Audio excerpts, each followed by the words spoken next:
Welcome to the Complete Fitness Podcast with Core 4 Complete Fitness. Your episode is starting in 3, 2, 1.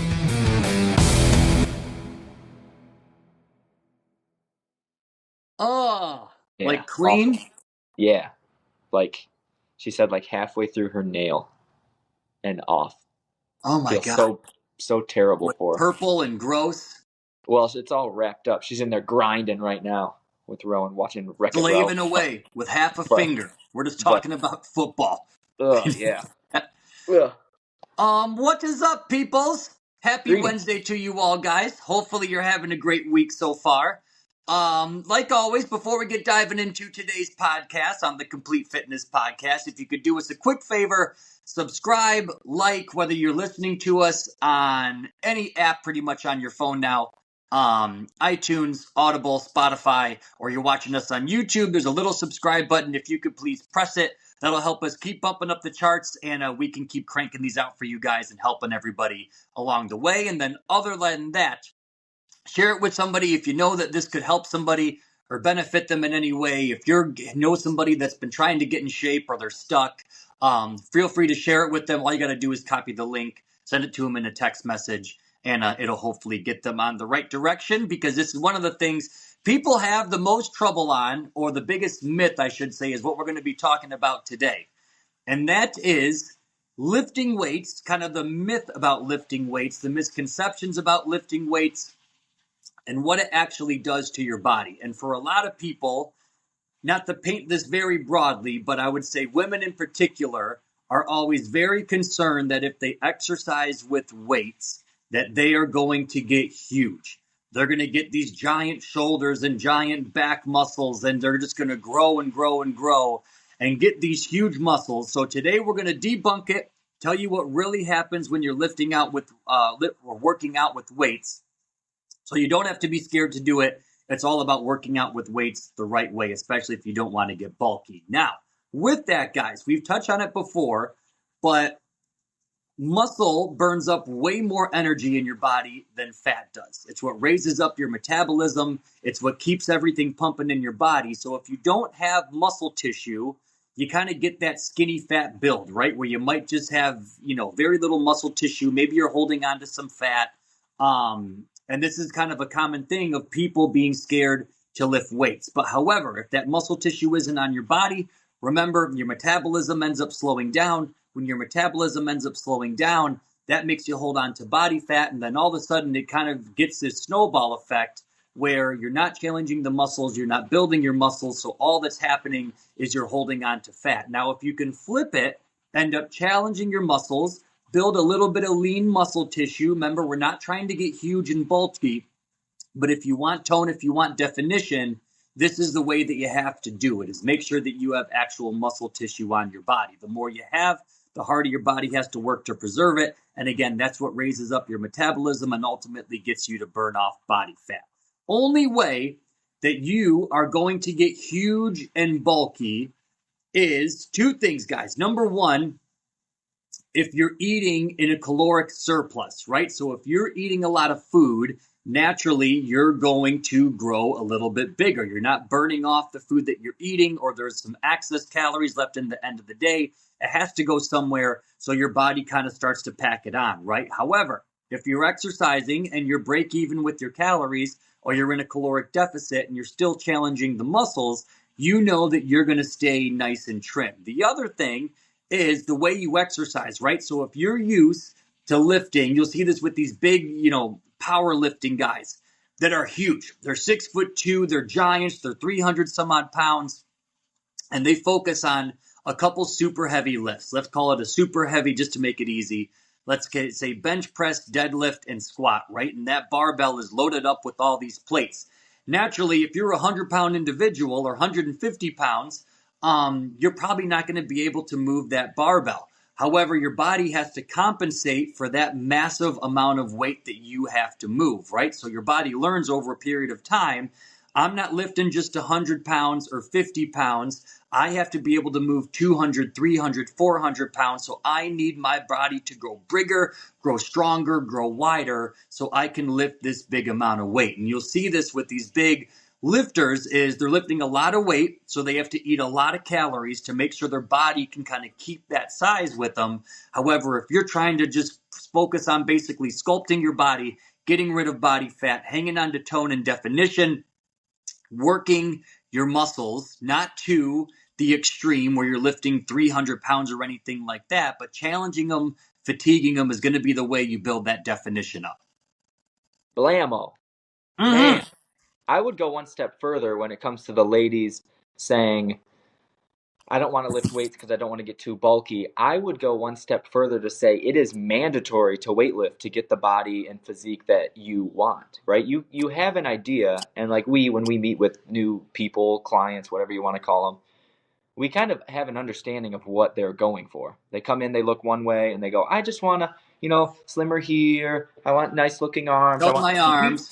Right. Like we know what they're saying without them painting a perfect picture or like showing but you know what the template of what is desirable 9 times out of 10, what somebody wants to look like.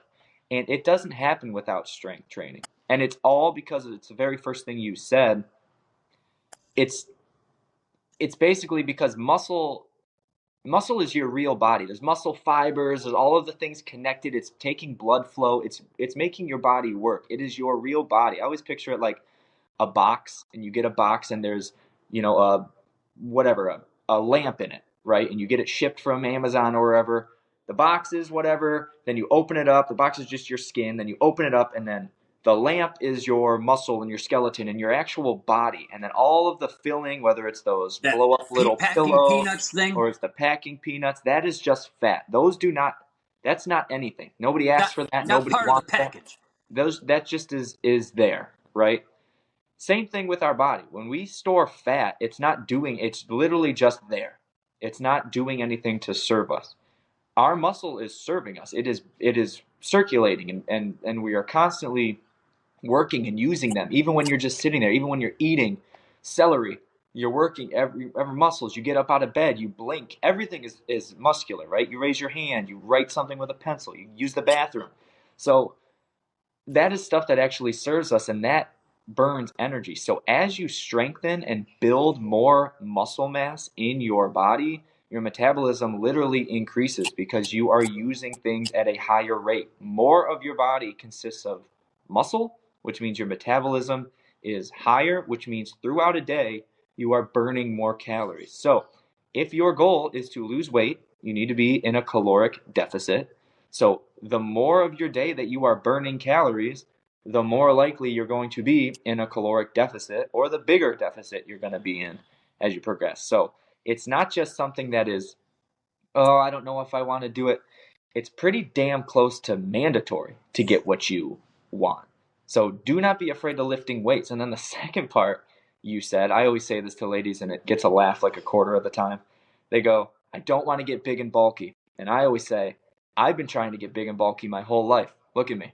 Look at me. So it doesn't Exhibit happen A. it doesn't happen on accident is basically the point. And that's what I tell people. I was like, you're not just going to start bench pressing and all of a sudden be on cover of, whatever Men's Health magazine. No, that takes a lot of effort and time. And to be honest, the big bulky thing you're afraid of comes from a lot of help that people don't talk about when it comes to the old intravenous stuff, right? Like it's way more common than you think. If you see somebody and you go, whoa, look at their arm, look at their 9 times out of 10 there's something going on. It doesn't just happen. You can actually see when somebody is natural versus unnatural. But to the naked eye, somebody who's not kind of in the world, it's just big people versus muscular people. But point is, you need to really have a perfect nutrition. You need to be adding a ton of protein and carbs to your diet.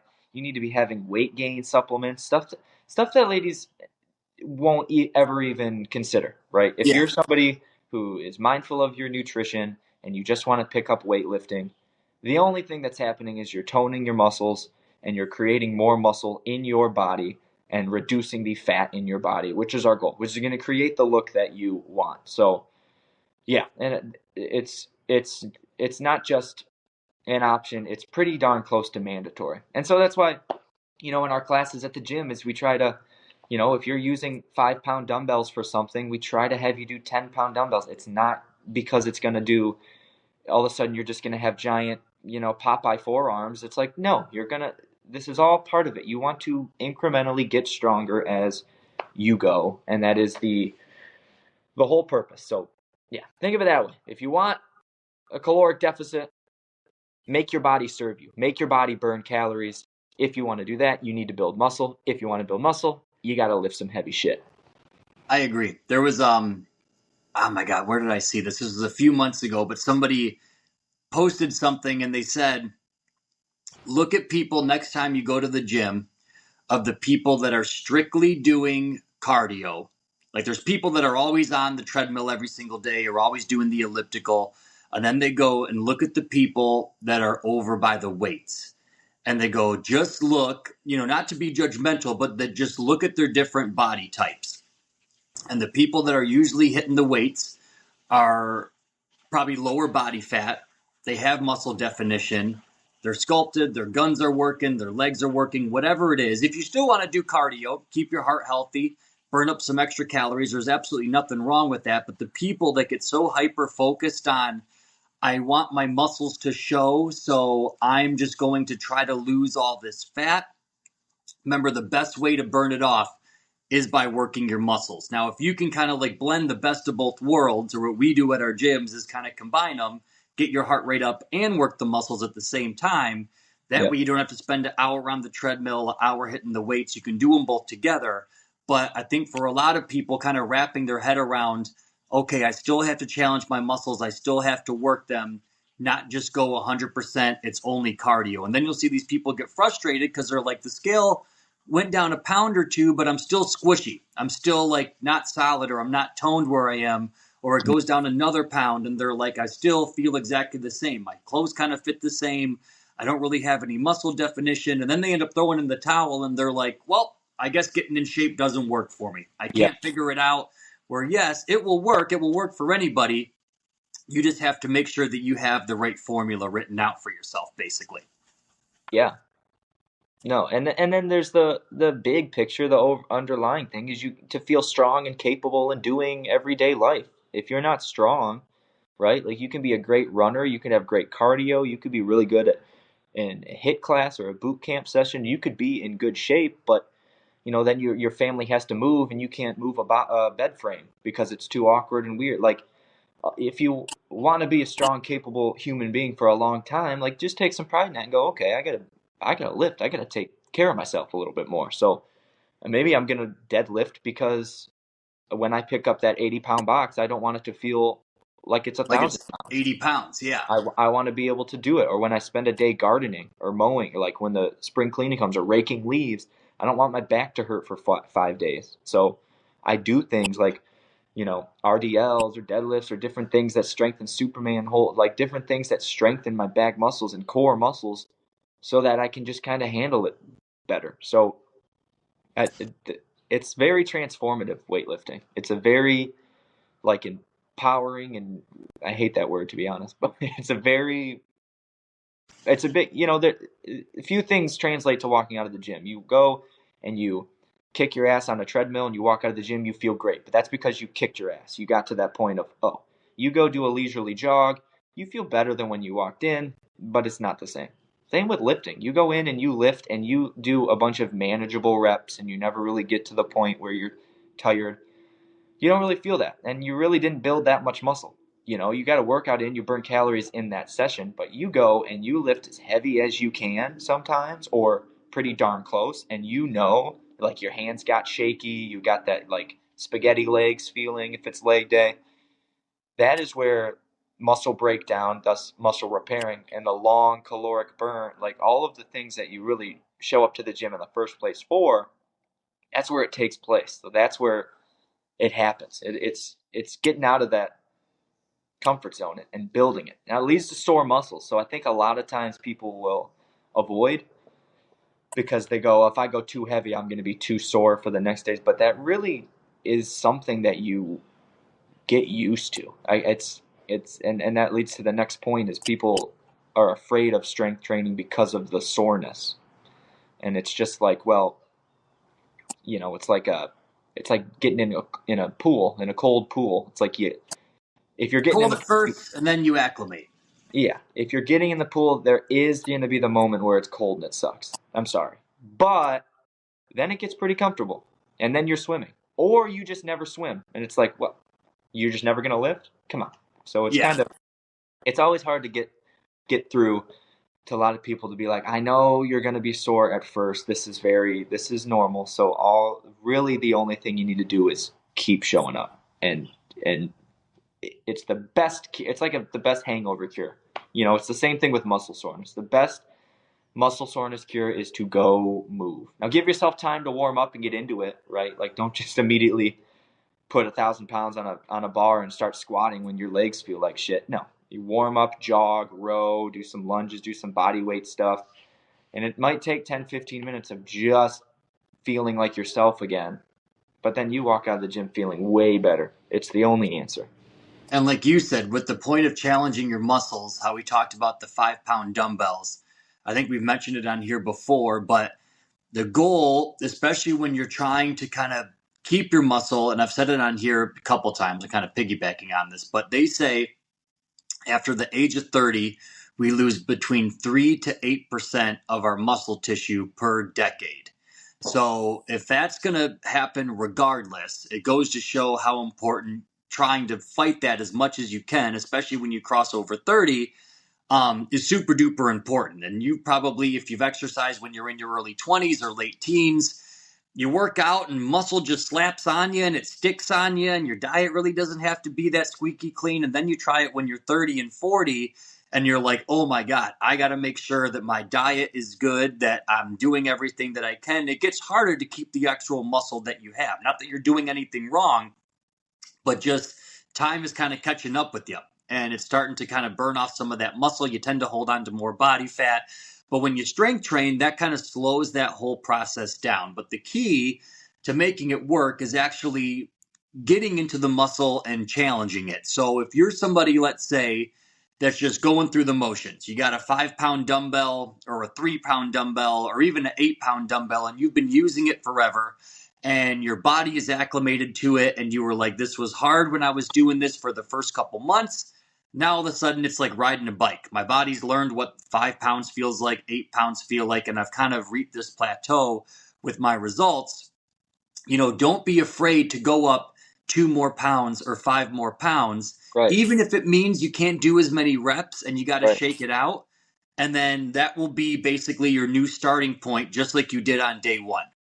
And then you'll work through that. Eventually you'll get 10 reps in and then 12 reps in. And then you'll get to the point where you're like, okay, I'm good with the 12-pound dumbbells. Let's bump it up again to 15. So you always kind of keep bumping it up, knowing that you'll have to take a little step back. But then that step every time will get you farther and farther. And I think for a lot of people, they're like, I start lifting weights down here and it just goes boom, all the way up to the top and I'm always strong. But you kind of reach a plateau, reset, little bump down, reach a plateau, little step down, reach a plateau, little step down, and you keep building yourself up like that. It's not a completely linear process. So if you're somebody that's been stuck with the same weights forever and you're just like, this is just what I've always used, don't be afraid to add a couple more pounds onto that, even if it slows your roll. The goal, just like we said, guys, is to challenge your muscles, right? You want to fatigue your muscles, repair them through the food that you're eating. But if you're not fatiguing them, you're just kind of going through the motion. Imagine if I had you do like 1 billion bicep curls with this pen. It would take you years to actually feel the muscle exhaust itself. However, if your 5-pound dumbbells has now become that pen where you're just going through the motions, you're not getting a lot of muscle activation. So always try to fight. I always tell people the last 3 reps should be challenging, not impossible, but challenging. You should have to fight a little bit for those last 3 reps. That's usually a good sign. But if you can take it to, let's say, 12 reps or 15 reps, and it was pretty willy-nilly, and you're like, okay, I'm done, that's it, that's usually a telltale sign to bump that baby up a little bit. Yeah, definitely. That resistance and that pain, if you want to call it that, is is a crucial part of working out. And I think it's a lesson that you learn. I think a lot of people's relationship with working out is just like, oh, I did it, and so good. But it's once you get a step further into it, like that's a great starting ground. Is literally just doing anything intentional to move. I don't even care how hard it is, as long as you're moving. You Yeah. know. But eventually, you do need to graduate to um, working against that resistance and getting hard. And like you said, those last 3 reps being tough. Like, if you're really lifting like Globo gym setting, bench press, back squat, deadlift, and you're trying to go for like a max lift to try to get like basically let's just say you're doing a set of 5, you should not be able to do 6. You get 5, it's everything you take, and you go, that was That's for it. sure my last rep. I cannot do 6. That's a true 5 rep max, right? Because that means that's the 5. That's the maximum amount of reps you could get at that weight equals 5. So that is a 5 rep max, right? So that just kind of doesn't, that's like a learned thing after you get into working out. And hopefully you work with a coach and trainer that explains those things to you. And in our job, the way that we work in that boot camp session class, we don't have the time to just sit down and talk like that with every single person. So we made a podcast, and that is why we are coming at you right now.